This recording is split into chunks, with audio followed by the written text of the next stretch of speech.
உங்களுக்காகவும் லாவோதிக்கேயாவிலிருக்கிறவர்களுக்காகவும் சரீரத்தில் என் முகத்தை காணாதிருக்கிற மற்றெல்லாருக்காகவும் மிகுந்த போராட்டம் எனக்கு உண்டென்று நீங்கள் அறிய விரும்புகிறேன். அவர்களுடைய இருதயங்கள் தேற்றப்பட்டு அவர்கள் அன்பினால் இணைக்கப்பட்டு பிதாவாகிய தேவனுக்கும் கிறிஸ்துவுக்கும் உரிய இரகசியத்தை அறிந்து கொள்ளுகிற உணர்வின் பூரண நிச்சயத்தினுடைய எல்லா ஐசுவரியத்திற்கும் உரியவர்களாக வேண்டுமென்றே இப்படி விரும்புகிறேன். அவருக்குள் ஞானம் அறிவு என்பவைகளாகிய பொக்கிஷங்களெல்லாம் அடங்கியிருக்கிறது.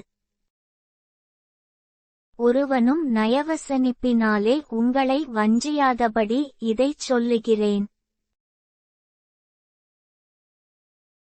சரீரத்தின்படி நான் தூரமாயிருந்தும் ஆவியின்படி உங்களுடனே கூட இருந்து உங்கள் ஒழுங்கையும் கிறிஸ்துவின் மேலுள்ள உங்கள் விசுவாசத்தின் உறுதியையும் பார்த்துச் சந்தோஷப்படுகிறேன்.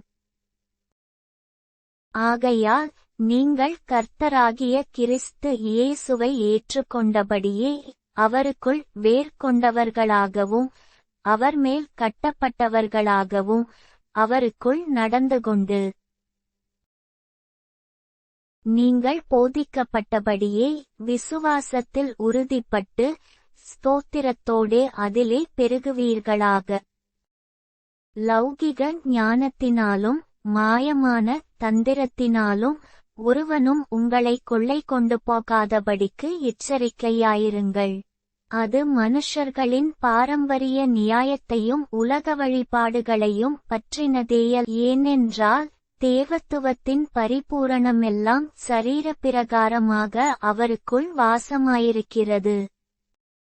மேலும் சகல துரைத்தனங்களுக்கும் அதிகாரத்துக்கும் தலைவராயிருக்கிற அவருக்குள் நீங்கள் பரிபூரணமுள்ளவர்களாயிருக்கிறீர்கள்.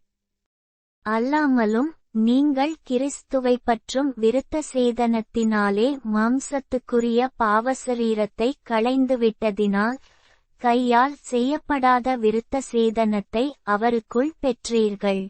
ஞானஸ்நானத்தில் அவரோடே கூட அடக்கம் பண்ணப்பட்டவர்களாகவும் அதிலே அவரை மரித்தோரிலிருந்தெழுப்பின தேவனுடைய செயலின் மேலுள்ள விசுவாசத்தினாலே அவரோடே கூட எழுந்தவர்களாகவும் இருக்கிறீர்கள். உங்கள் பாவங்களினாலேயும் உங்கள் மாம்ச விருத்த சேதனமில்லாமையினாலேயும் மரித்தவர்களாயிருந்த உங்களையும் அவரோடே உயிர்ப்பித்து அக்கிரமங்களெல்லாவற்றையும் உங்களுக்கு மன்னித்து நமக்கு எதிரடையாகவும் கட்டளைகளால் நமக்கு விரோதமாகவும் இருந்த கையெழுத்தை குலைத்து அதை நடுவிலிராதபடிக்கு எடுத்து சிலுவையின் மேல் ஆணியடித்து துரைத்தனங்களையும் அதிகாரங்களையும் உரிந்து கொண்டு வெளியரங்கமான கோலமாக்கி அவைகளின் மேல் சிலுவையில் வெற்றி சிறந்தார். ஆகையால் போஜனத்தையும் பானத்தையும் குறித்தாவது பண்டிகை நாளையும் மாதப்பிறப்பையும் ஓய்வு நாட்களையும் குறித்தாவது ஒருவனும் உங்களை குற்றப்படுத்தாதிருப்பான். அவைகள் வருங்காரியங்களுக்கு நிழலாயிருக்கிறது, அவைகளின் பொருள் கிறிஸ்துவை பற்றினது. கணுக்களாலும் கட்டுகளாலும் உதவி பெற்று இணைக்கப்பட்டு தேவ வளர்ச்சியாய் வளர்ந்தேறுகிற சரீரம் முழுவதையும் ஆதரிக்கிற தலையை பற்றிக்கொள்ளாமல்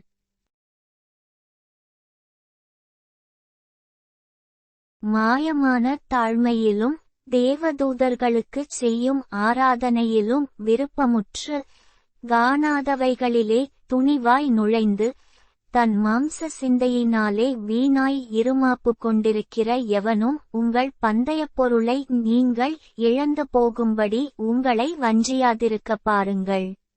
நீங்கள் கிறிஸ்துவுடனே கூட உலகத்தின் வழிபாடுகளுக்கு மரித்ததுண்டானால் இன்னும் உலக வழக்கத்தின்படி பிழைக்கிறவர்கள் போல மனுஷருடைய கற்பனைகளின்படியும் போதனைகளின்படியும் நடந்து தொடாதே, ருசிபாராதே, தீண்டாதே என்கிற கட்டளைக்கு உட்படுகிறதென்ன?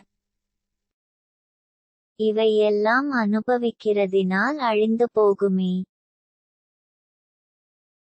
இப்படிப்பட்ட போதனைகள் சுயிஷ்டமான ஆராதனையையும் மாயமான தாழ்மையையும் சரீர ஒடுக்கத்தையும் பற்றி ஞானமென்கிற பேர் கொண்டிருந்தாலும் இவைகள் மாம்சத்தை பேணுகிறதற்கே ஒழிய மற்றொன்றிற்கும் பிரயோஜனப்படாது.